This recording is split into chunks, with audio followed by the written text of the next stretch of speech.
Hello there to those near and far who are tuning in here this morning. I'm Andrew Henderson, Deputy Audience Editor with McClatchy Media, and I'm joined today by Bret Pallotto, a reporter for the Center Daily Times, who has been covering an event that has been of some great local interest here in Center County for pretty much the entire calendar year of 2025. So we're going to get it kicked off right now, immediately, no holds barred. Now, Bret, this is, as I've said, you've been covering the story for all of 2025, which is the ultimate closure of Rockview State Prison and Quehanna Boot Camp.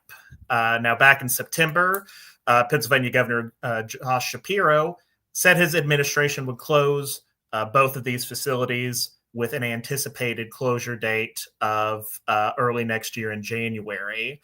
Now, before we get into some of the big sort of meat and potatoes of a lot of the questions that we've seen from people sort of surrounding the land that Rockview specifically sits on, I want to take a step back for a minute and talk briefly here about, with the planned closures. What are the plans for, current inmate populations, and, how are the employees of these facilities reacting or planning to do? What is in store for them as a result of these closures? We'll go ahead and start with the incarcerated population. The State Department of Corrections has said that they would gradually transfer, I think it was about 2,000 inmates to the other state prisons. I think there are just shy of 24 of them, and it appears as if that has begun already. The state releases population reports at the end of each month, and so I went ahead and I looked at the end of September. There were a little bit more than 1,600 still at Rockview, and then at the end of October, a month later, it was down to 1,200. So we've gone from about 64% of capacity, and now we are beneath half. So it appears as though that is happening ahead of that. I think the earliest they could close is mid-January. So that's where we're at in terms of how these inmates will get out of there. And then I believe the second part of your question was how the staff, the people that work there, are taking it. Of course, few are giddy, I would say. As you talk to more and more of them, they've spent a considerable amount of time trying to get their shifts, their vacations, and now, of course, might have longer commutes. You're leaving a spot that many have worked years at. So it is a big upheaval in their daily lives. Now, Bret, one of the question we received from someone there in the community, Mr. Taylor, is he poses the question of, are inmates who are at Rockview for, say, are they are they going to miss out on any particular, inmate programming or anything that is offered at Rockview that may not be offered at other state prisons? I think sort of the gist of that question is, is that going to be detrimental to the current inmates to be moved elsewhere? I think I give you a two-part answer to that one. A lot of the people who either work there or have participated in those programs seem to have developed a pretty strong bond with the people that work there or the people that they went through the program with. So there seems to be a pretty deep level of care for the people that are there. Now, the state has said that these programs, these special programs, will continue. They'll just be relocated to other prisons. I think one of the big ones with Rockview is a forestry camp program. Benner's right next door. The state said that it'll just go to Benner's supervision. So with what we have at this point, it does not sound as if any of these programs are going to cease, but will rather be relocated into other prisons. Of course, there's more to it than that, but that is what the state has said. All right. And touching back briefly here on, employees, workers there at Rockview, has there been any sort of communication from, the state that says like, hey, we're going to help you with transferring to another facility, in the state prison system, or have those folks just kind of been, trying to make do themselves with the news of the closure? The state has said that part of their rationale for choosing these two facilities was because there are a handful of other ones within, I believe, 67 miles was the radius that they had provided. So the thought was there will be, depending on how you want to view it, close opportunities. You may live in Clearfield County, come down to Rockview.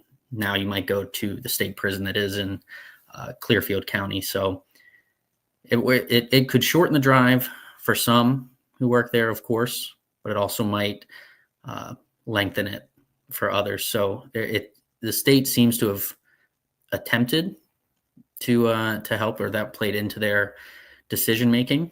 And it's not a one size fits all for whether it helps or hurts some of the people who actually work there. Right. And I also want to talk a bit here about, the rationale given by the state government to close, both of these facilities. I believe you've, reported that the state says like it will save, somewhere in the ballpark of $100 million because of the closure of these facilities. Were we looking at something where it was, it would have been more expensive to keep both of these facilities open in the long run than it would be to close them? Or, what is the deeper rationale on closing them? Rockview in particular, the state has said that it would have required about $75 million to keep it running over the next 5 years. I can also say that number was almost immediately contested in terms of what projects have or have not been done, what's been bid, what hasn't. Quehanna a little bit less so. The state said that there would be some upgrades that would be needed there, but they're not to the level that Rockview would need. I believe that $74 million total for Rockview was the most expensive of any state prison. So certainly some of the savings the state has argued would come by not having to maintain that facility anymore. In addition to some of those projects, state lawmakers, workers, other people who have followed this closely have also pointed out that once it closes, there's still maintenance costs that come with keeping that facility, whether it's heat, security, any number of things, plumbing. So it's been contested as to exactly how much the state will save, and I suppose in some respects time will tell. But yes, the deferred maintenance of Rockview in particular was a big factor in the state's decision making. Right. And obviously, from the position of, the state government, it is definitely that calculation, like you've mentioned here, how much do we continue to put into something with a shorter lifespan, over, just sort of pulling the plug on it. Now, a question we got ahead of the event from someone here locally is, and this sort of ties into it, we have the state government saying, we're going to save, $100 million some dollars, for sort of state budgetary purposes. Was the economic impact of the loss of, and, we'll say, Rockview specifically here, was the potential economic loss of, closing it there in Center County, was that ever anything that came up as part of this analysis? Certainly at the county level, I believe the county commissioners estimated that I think it would have been in the neighborhood of $115 to $120 million annually that would have been taken from, really, I talk about it like the central Pennsylvania area. We have Center County, Clinton County, Clearfield County.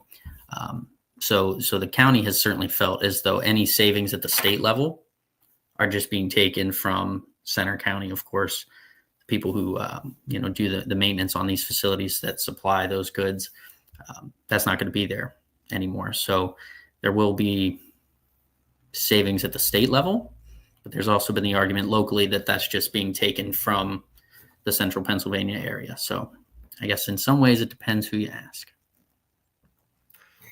I think that is I think that's a good note to end that particular thing on. It certainly depends on the wishes of the state government and their the savings that they see versus what is likely going to be a hit there locally, as you've said, with the loss of these facilities. Now, I think, Bret, unsurprising to you, is that a lot of the focus on the closure, specifically of Rockview State Prison, has been, what happens to the building, what happens to the land that prison sits on. And so I want to focus a good chunk of our conversation today sort of with that in mind. Now, you reported earlier this year that Rockview's property includes more land outside its perimeter than any other of Pennsylvania's nearly 24 state prisons. The facility sits on 5,700 acres, most of which is in Benner Township. And that size of land that the facility sits on is just a little bit shy of the 5,900-acre Bald Eagle State Park. So, with that in mind, Bret, are there plans to demolish, Rockview? We've got this anticipated closure date, but are there active plans to demolish the building itself, or what are the current plans for that building? If there are plans to demolish it, I'm not aware of them, and I would cast that as unlikely, in that several of the other state prisons that the state has closed recently have kind of just sat there. They've either been sold, sitting vacant, or otherwise. The one that I think draws the best example, if you will, for Rockview is Pittsburgh State Prison. I think that closed somewhere, not exact here, but somewhere in the neighborhood of 2017. And as of earlier this year, the state was preparing to demolish that property. And I think the DOC had said that could cost upward of $50 million. So it's certainly not like demolishing this facility is the cheap or easy route to go.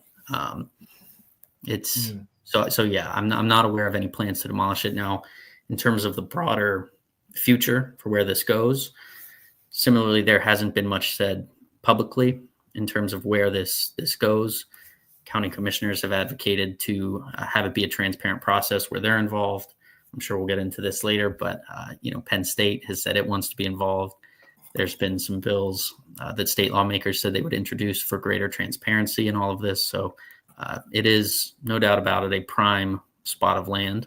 And there's not been much determined yet that I'm aware of or has been said publicly, but that is certainly one of the bigger developments coming. Yeah.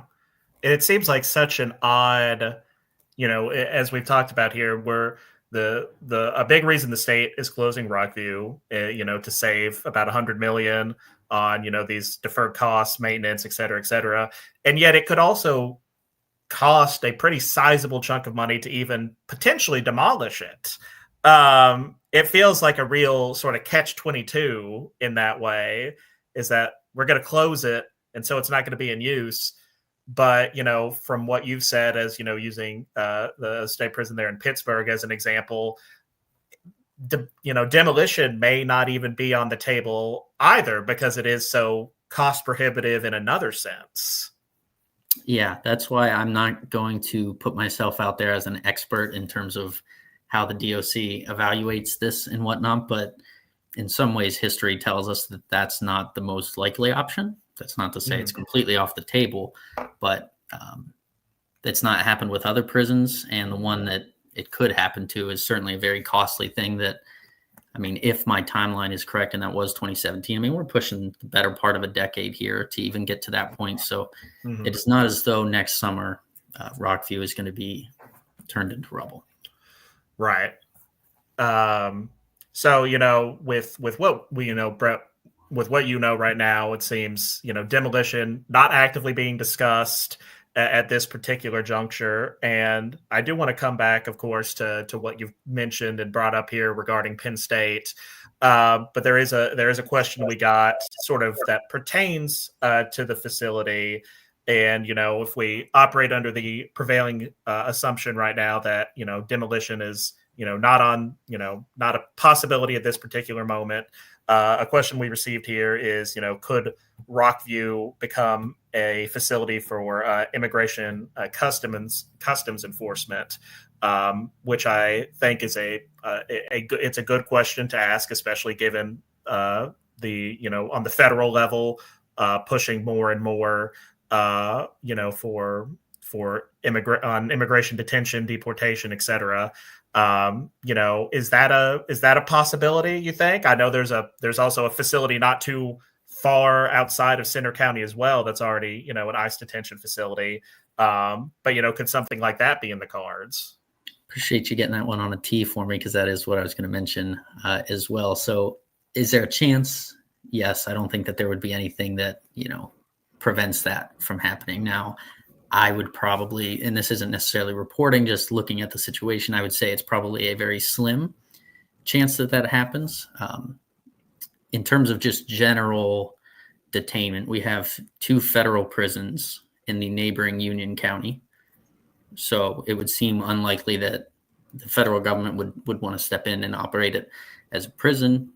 Now, as an ICE facility as well, I believe that ICE owns and operates very few or a small percentage of the actual facilities. I believe their standard operating procedure, if you will, is more to contract with private companies that run these, which is what happens up in the Moshannon Valley Processing Center, which is right over the Center County line, technically in Clearfield County. ICE contracts with the county, it's privately run and whatnot. So I would be a bit surprised as well if ICE itself bought and operated the property. I think it would be still slim, but more of a chance that a private contractor was the one that bought it and then sought a contract with ICE. But I also would say working against that would likely be that the processing center is the largest facility in the Northeast. I think if it were one that was, held just a couple hundred people, maybe you could make a stronger argument that there's a need for it. But given how large Moshannon is, I would be a bit surprised as well if it were to become a nice facility. Right. And then, of course, as you've said here, with ICE and, the federal government sort of contracting out these facilities largely through, private contractors and companies, you would face that roadblock, I suppose, of a Republican administration in Donald Trump going to a Democratic administration of Governor Josh Shapiro and trying to make that pitch, which I could probably foresee a little bit of a political roadblock there to that being something that is done. I would agree. And I believe that ICE's contract with the processing centers with the Clearfield County commissioners. So if that would have to be the case here as well, currently there are 2 Democrats, 1 Republican on the Center County's Board of Commissioners as well. So I'm not going to pretend to have, asked them their feelings about that possibility or otherwise, but it is a Democratic board as of today. Right. Now let's jump back here, of course, to Penn State.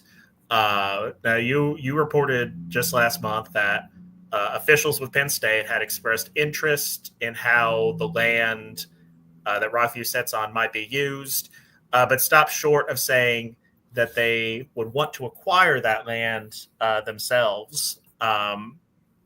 Now, of course, for any public university, they're always obviously very aware on sort of you never want to come out and say something like that because of how it may affect things like, the cost of land and whatnot. But what have you heard from Penn State, and what has been the feeling of that officials have given in terms of are they interested in that? And if so, what would a university even potentially use it for? It's been one of the more fun stories to pursue throughout. I've followed along on Facebook or any number of social media posts, and as soon as this possibility came out, you see that it was a done deal that Penn State was going to take it, this, that, and the other. And so eventually it just got to the point where I said, instead of just seeing this, I'm just going to ask them. We'll see what they say. Maybe they tell me nothing. Maybe they say, yes, Bret, we want it more than anything, or something more in the middle, which is what we got and what was more expected. So before we go on anymore, I'll just go ahead, because I think it was like a 2-sentence statement. They had said, given its proximity to the University Park campus, we are interested in how the property will be used in the future. We hope to be part of the conversations exploring how the property can best be used to serve the Center region. So as you well put out, that's far from a yes, we want it, but it's certainly not a no, we have no interest in this. Right. One of the next steps I tried to take in the reporting was figuring out, would this be unusual for the university, if you will, to be interested in property in Benner Township, which is close to campus, but it's not State College, where it's right across the street. So they operate the airport over there. That's, I think, their biggest property in Benner Township, but they also have a bunch of others. I forget the exact number, but I believe the township had told me the assessed value of the university's land in the township was $13.7 million. I think that was the number. So it's not nothing. It wouldn't be unprecedented for Penn State to have property in that township. So they could certainly play a role in the future of what happens with that land. Right, of course. And that 13.7 million figure, is that and I may have just misheard you, cut out there. Was that the cost of the land sort of its entirety, or was it just in one particular township? In Benner Township specifically, and I just double checked, it was the assessed value of the land was $13.7 million. And the other part I think would be helpful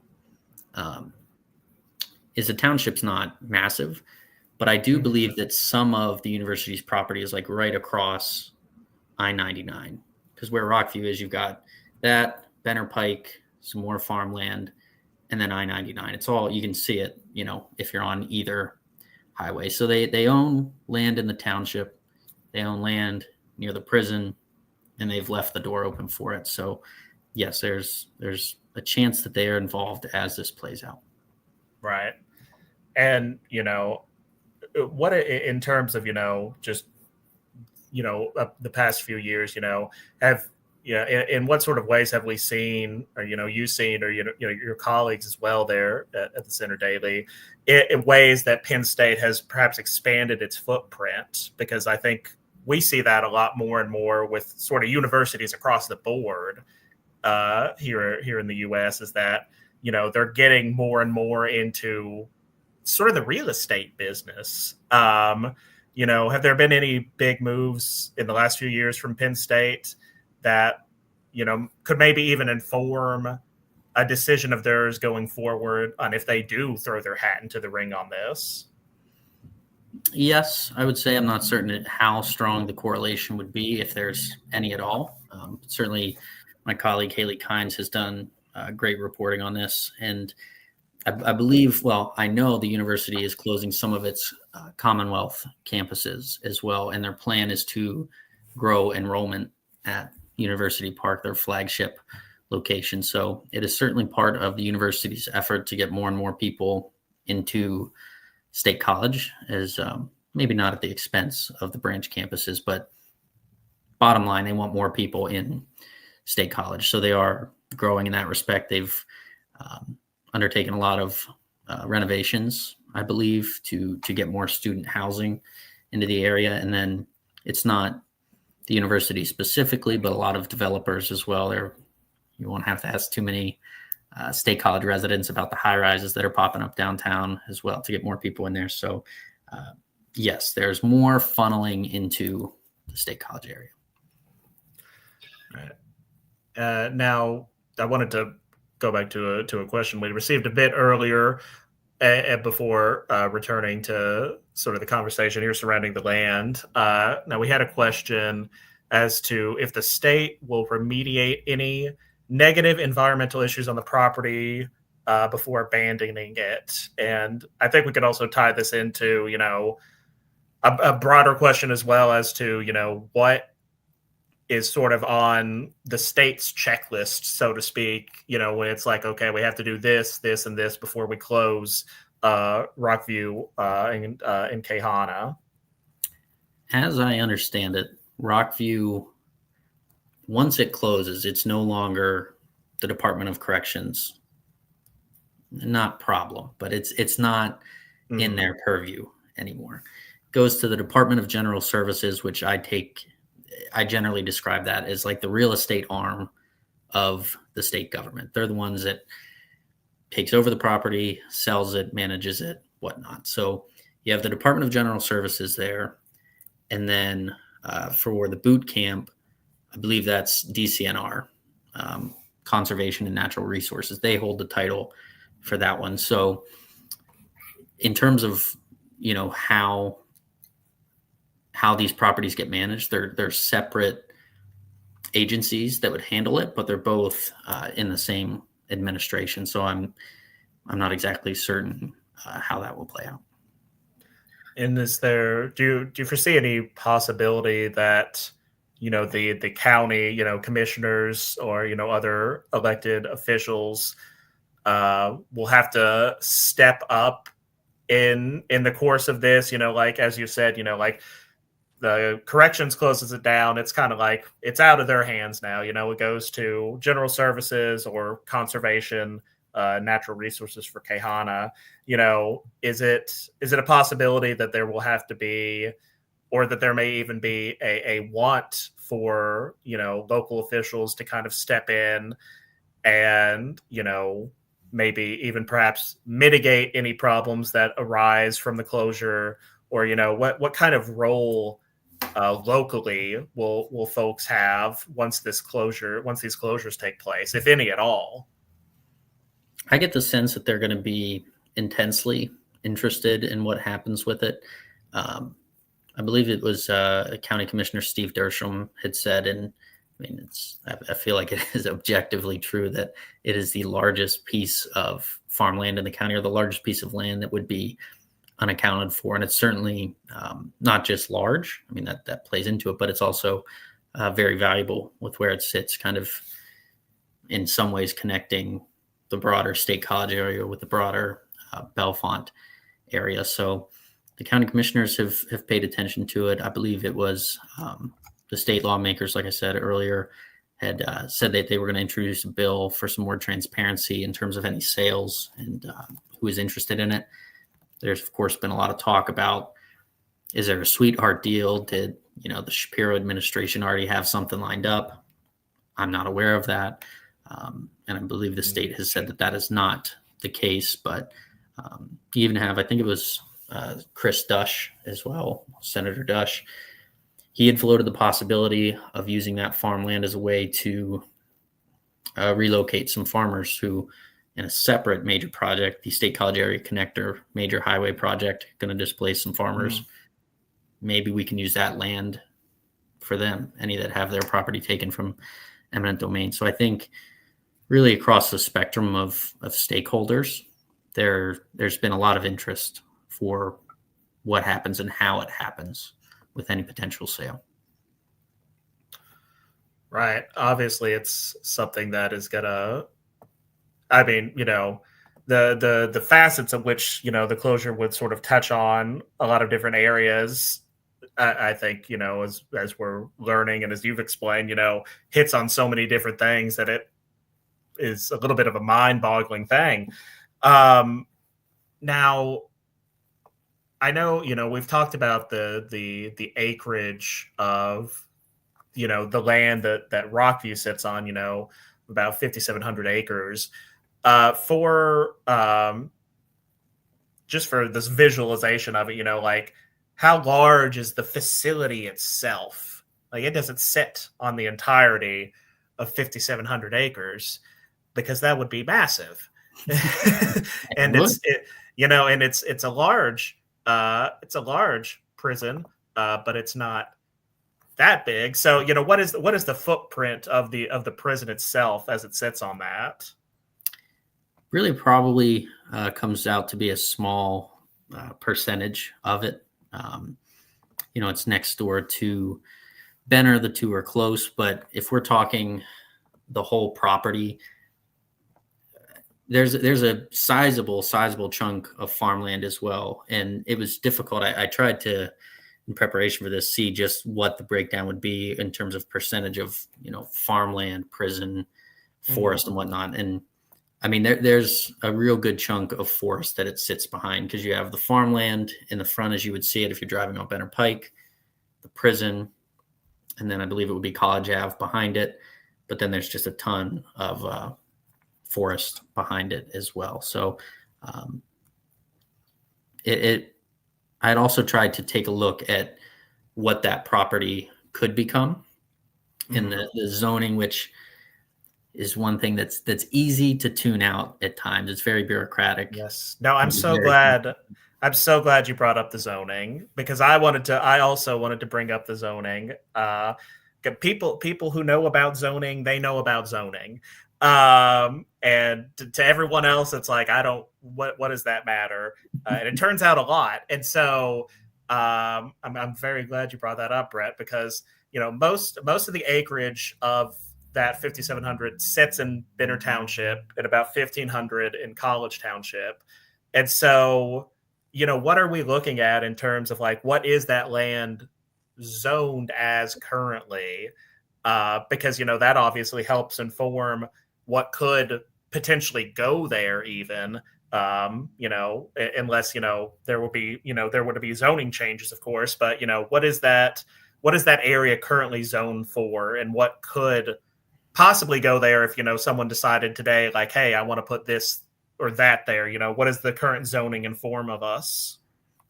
Yeah, it's a great question that it's easy to gloss over, but it is a very important factor in determining what happens. So what I would consider your most visible portion of this property is the farmland that you would see in front of it. So that is zoned agricultural. Now, there are, as I understand it, I'm still trying to work on my zoning degree, if you will.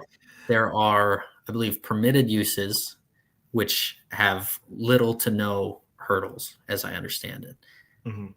Then there you have your conditional uses, which you would have to go to, I think it's the township supervisors. Maybe they want to put X number of conditions on it before they say yes. And then I believe that you could also go in front of them, ask for some variances, things that otherwise wouldn't be allowed on that property. That comes with the most hoops to jump through in terms of approvals and whatnot. So the most visible portion, agricultural.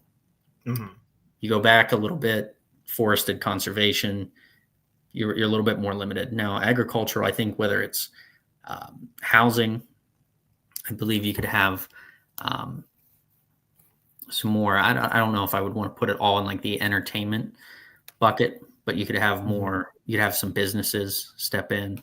Certainly, it could stay farmland, and I know that's also been a question I get asked frequently. Is there are a couple different ways we could go with this: keep it farmland, or turn it over to a little bit more commercial, where we have more sprawl, if you will, between the two areas. So I can take a moment and look up a little bit more particular uses that come in the agricultural zone, but that's what the most visible section is zoned as. Right. And now, correct me if I'm wrong here for the sort of the placement of everything, because this land isn't too far from Benner Pike, right? Correct. And I know that's been an area of some pretty like increased economic development lately, with some, businesses going up along there. Could that be even a potential for some of that sprawl you were talking about, where, this land is considered, maybe we extend dinner pike off of the pike, and we get out a little bit. Is that a possibility even with some of the development we've seen along there as of late? I would say so. Yes, as it stands right now, you get to that area that has Giant, the grocery store, Rudders, and then you get towards the interchange with I-99, and in some respects, it stops there. A lot of the activity has been before that. Now, in some ways, it has extended a little bit. I believe that's where the Amazon warehouse is going as well. So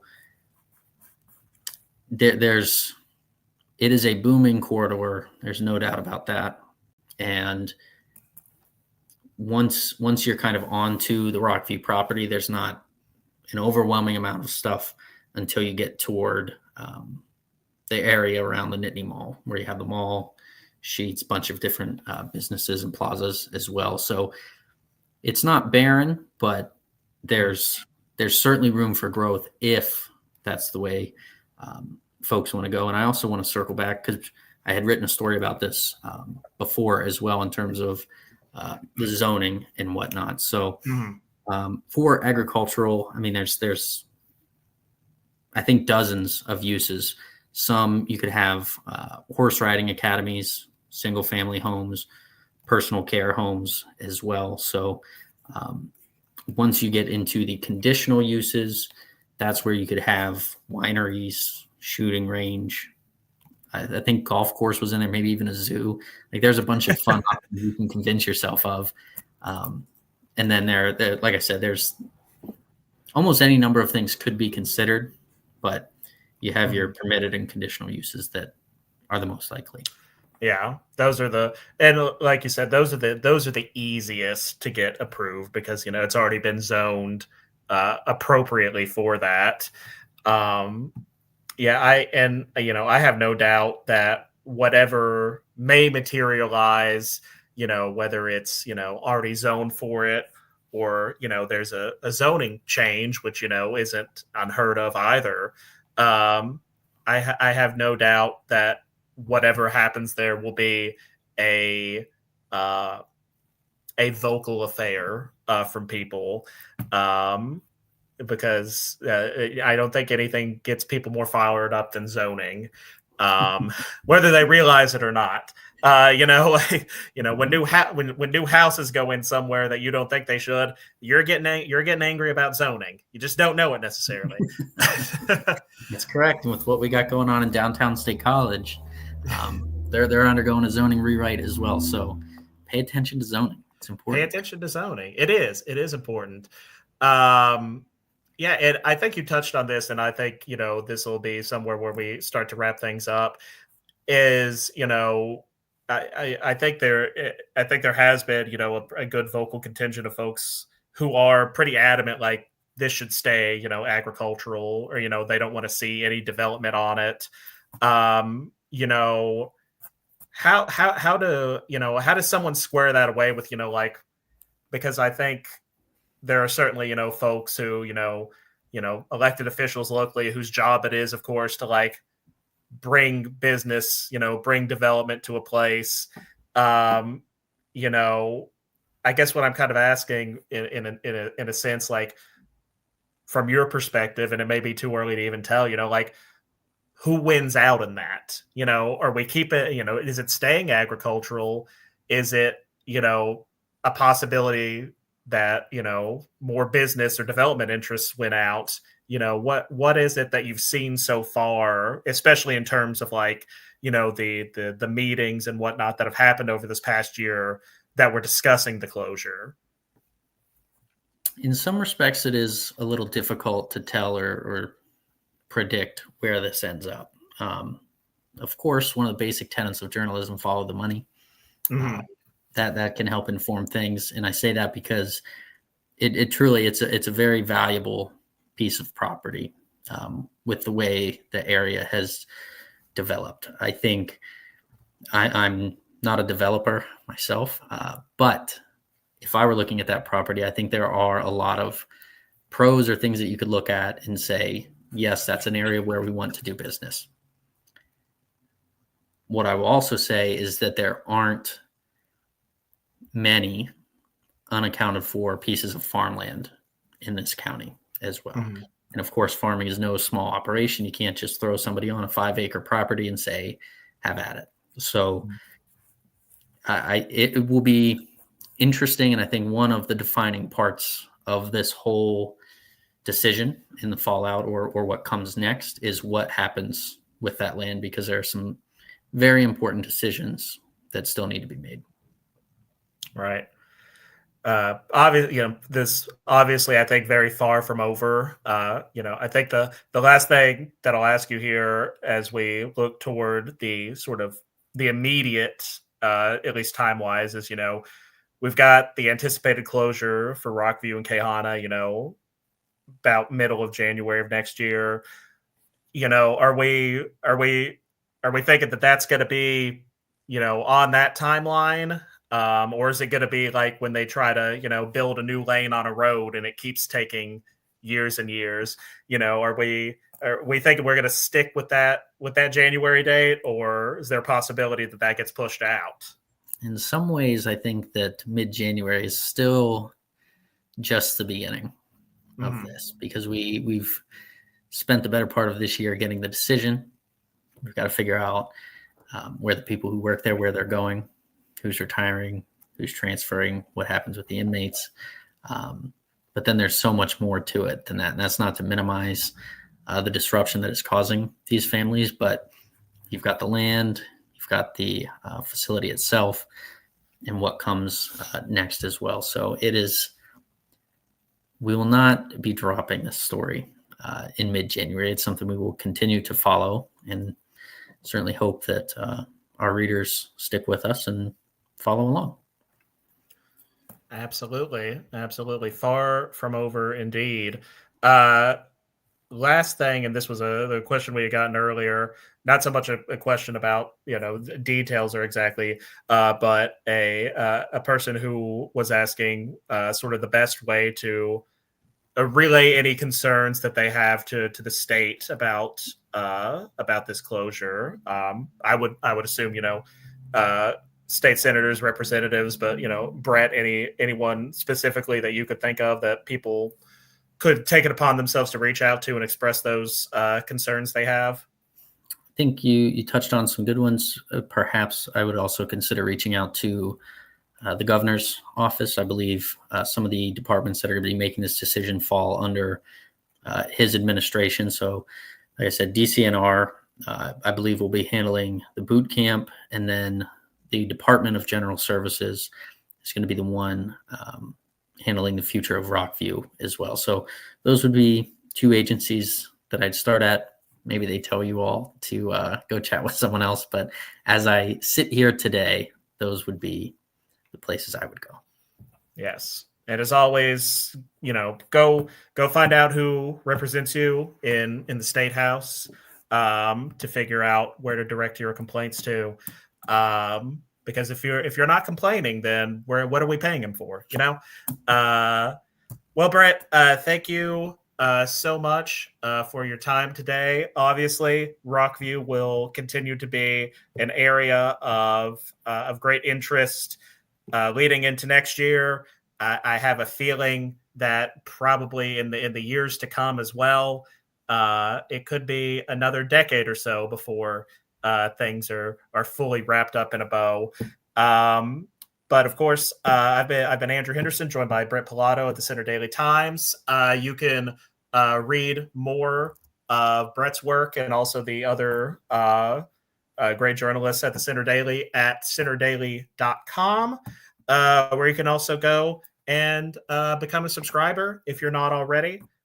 Work like this is possible because of the support of our subscribers and others in the community. So thank you so much again, Bret, for your time. And thank you everyone out there for watching.